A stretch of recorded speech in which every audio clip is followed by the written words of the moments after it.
কলকাতার আনাচে কানাচে লুকিয়ে রয়েছে অনেক পুরনো মন্দির, যেগুলো কিন্তু আমরা সবাই জানিও না বা দেখিও নি। তো সেরকমই একটা মন্দিরের সামনে কিন্তু আমি চলে এসেছি। এটা হচ্ছে কলকাতার গৌরীবাড়ি লেনের মন্দির, পরেশনাথ মন্দির, একটা জৈন টেম্পল এটা আর কি। তো এত সুন্দর মন্দির, পুরোটা কিন্তু তোমাদের ঘুরে দেখাবো, আর কি কি আছে, কি কি তত্ত্ব কাহিনী সবই কিন্তু তোমাদের জানাবো। পুরো ভিডিওটা তোমরা দেখতে থাকো। পরেশনাথ মন্দির চত্বরে মোট 4টি মন্দির রয়েছে। এটি হলো শীতলনাথজি মন্দির, তারপর হচ্ছে চন্দ্রপ্রভুজি মন্দির। চন্দ্রপ্রভুজি মন্দিরে চন্দ্রপ্রভু ভূস্বামী হচ্ছেন এখানকার ভগবান।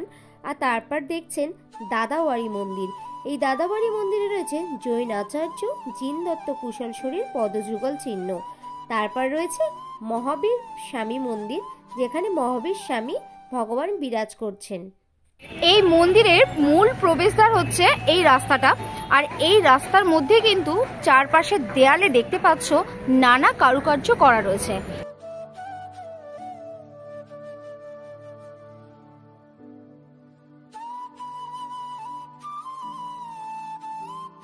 আমি যে গেটের সামনে দিয়ে ক্যামেরা করছি, এই গেটটি হলো শীতলনাথজির মন্দির। তো এই শীতলনাথজির মন্দিরের গেটের ভেতর দিয়ে আমি প্রবেশ করে প্রথমে শীতলনাথজির মন্দিরটা দেখাবো তোমাদের।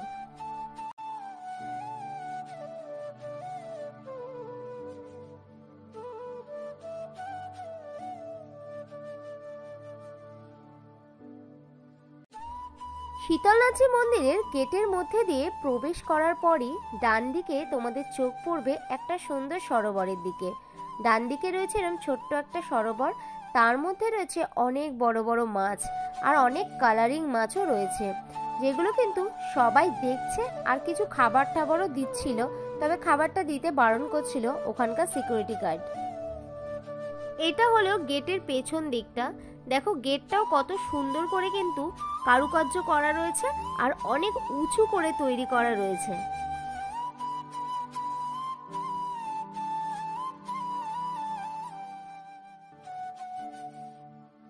পুরো মন্দির চত্বরটাই রয়েছে মার্বেল দিয়ে সুন্দর করে সজ্জিত। সামনে রয়েছে দেখো গ্রিল দিয়ে ঘেরা, কত সুন্দর এক একটা মূর্তি রাখা, আর গ্রিল দিয়ে ঘেরা অনেক ফুল গাছ, গোলাপ গাছ রয়েছে। আর শীতকালীন অনেক গাছপালাই কিন্তু এখন রাখা হয়েছে চারিদিকে। আর আমি যে সামনেটা দিয়ে যাচ্ছি, এটা হচ্ছে গোলাপ বাগান। এই গোলাপ বাগানে ফুটে রয়েছে অনেক ফুল, দেখতে কিন্তু অসাধারণ লাগছে।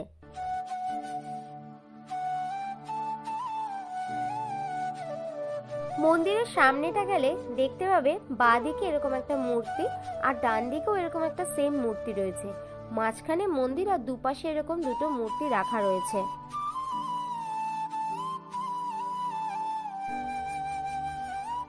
এই হলো শীতলনাথজির মেন মন্দির, যেটি সুন্দর মার্বেল আর সুন্দর সুন্দর কাচ দিয়ে তৈরি করা হয়েছে।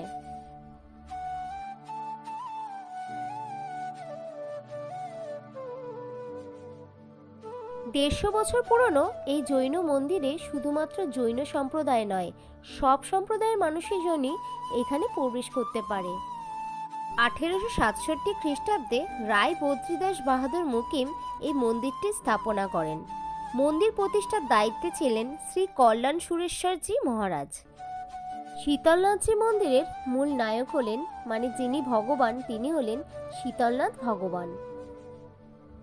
এই মন্দিরের গায়ে রয়েছে সূক্ষ্ম কারুকার্যের নিদর্শন, রয়েছে আয়না খচিত স্তম্ভ এবং স্টেইন গ্লাস বা রঙিন ঘষা কাচ দিয়ে সাজানো অনেক জানালা।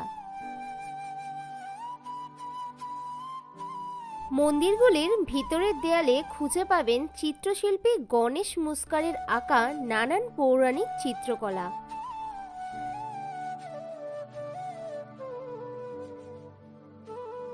প্রতি বছর ভাদ্র মাসে জৈনরা এই মন্দিরে পুজো দিয়ে অহিংসা পালন করেন। মন্দির চত্বরে সুন্দর সুন্দর মূর্তি আর এরকম অনেক পুরনো ফোয়ারা দিয়ে সজ্জিত করা রয়েছে। ছোট ছোট জলাশয় করা হয়েছে এর সৌন্দর্য বাড়ানোর জন্য। মন্দিরে ঘুরতে ঘুরতে ক্লান্ত হলে এখানেই কিন্তু বসার ব্যবস্থা করা রয়েছে।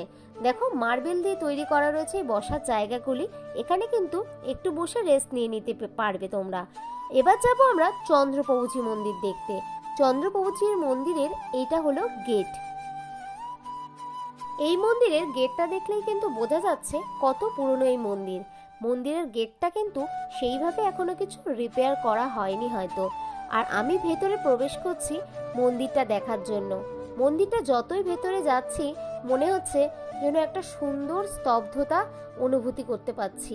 চারপাশে রয়েছে সবুজ গাছপালা এইভাবে সাজানো রয়েছে, আর মন্দিরটি রয়েছে একদম আমার সামনে, জ্বলজ্বল করছে আলোতে। যেহেতু একটু সন্ধে সন্ধে হয়ে এসছে, তো প্রত্যেকটা মন্দিরেই আলো এখন জ্বালিয়ে দেওয়া হয়েছে। প্রত্যেকটা মন্দিরে একটা জিনিস লক্ষ্য করা যাচ্ছে, অনেকটা সিঁড়ি পেরিয়ে তবেই কিন্তু ভগবানের মন্দিরটি তৈরি করা বা মন্দিরের স্থান রয়েছে। সামনে দুটো সিংহ রাখা রয়েছে, যেটা কিন্তু তোমাদের স্বাগত জানাচ্ছে মন্দিরে প্রবেশ করার জন্য। কোনো মন্দিরের মধ্যেই কিন্তু ক্যামেরা অ্যালাউ নেই, তবে আমি ফোনটা নিয়ে চুপি চুপি যাচ্ছিলাম, যেহেতু আমাকে তখনও পর্যন্ত কেউ বাধা দেয়নি। তো যতটা পেরেছি ভেতরটাই এইভাবে তুলে নেওয়ার চেষ্টা করেছি।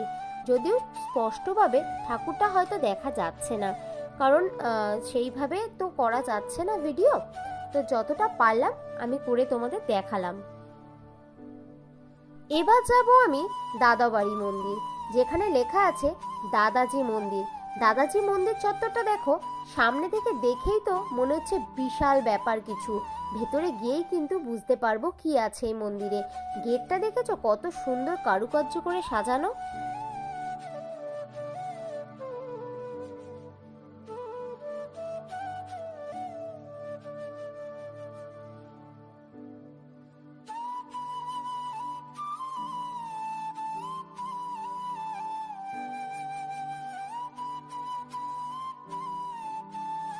মন্দিরটা যে কতটা সুন্দর সেটা কিন্তু আমি এতটুক ভেতরে ঢুকেই বুঝতে পারলাম। আরো গভীরে যাচ্ছি মন্দিরের। না, গায়ে একটু চিমটি কেটে নি। আমি এইখানেই আছি তো, মানে কলকাতার মধ্যেই আছি তো। মনে তো হচ্ছে আমি রাজস্থানে চলে এসেছি, কারণ এই মন্দিরটা যেভাবে তৈরি করা মনে তো হয় না যে আমাদের কলকাতার কোনো ডিজাইন করা। মনে হচ্ছে যেন রাজস্থানের কোনো জায়গায় আমি এসে প্রবেশ করেছি। অসাধারণ এই রূপ মন্দিরের। চারপাশটা এইভাবে ঘেরা রয়েছে নানান কক্ষ দিয়ে, যেটা কিন্তু সুন্দরভাবে সাজানো রয়েছে। এই হলো মেন মন্দির, যেটি কিন্তু একদম মাঝ বরাবর অবস্থান করছে এই চারপাশের মধ্যে।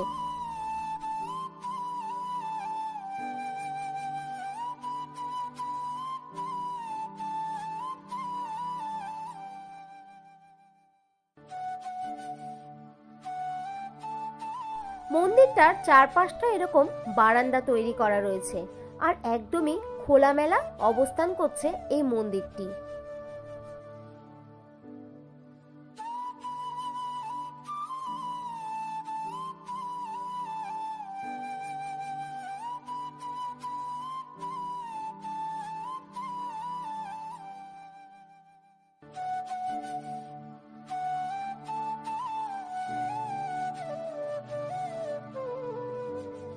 এই মন্দিরের চারপাশেও রয়েছে এরকম ফুল বাগান, আর যেখানে গোলাপ ফুল কিন্তু অবশ্যই আছে।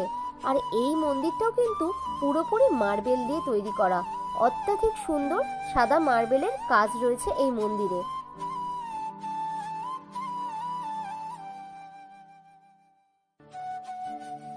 এই মন্দিরের সামনেও রয়েছে এরকম সুন্দর একটা সরোবর, যেখানে কিন্তু মাছ রয়েছে অনেক।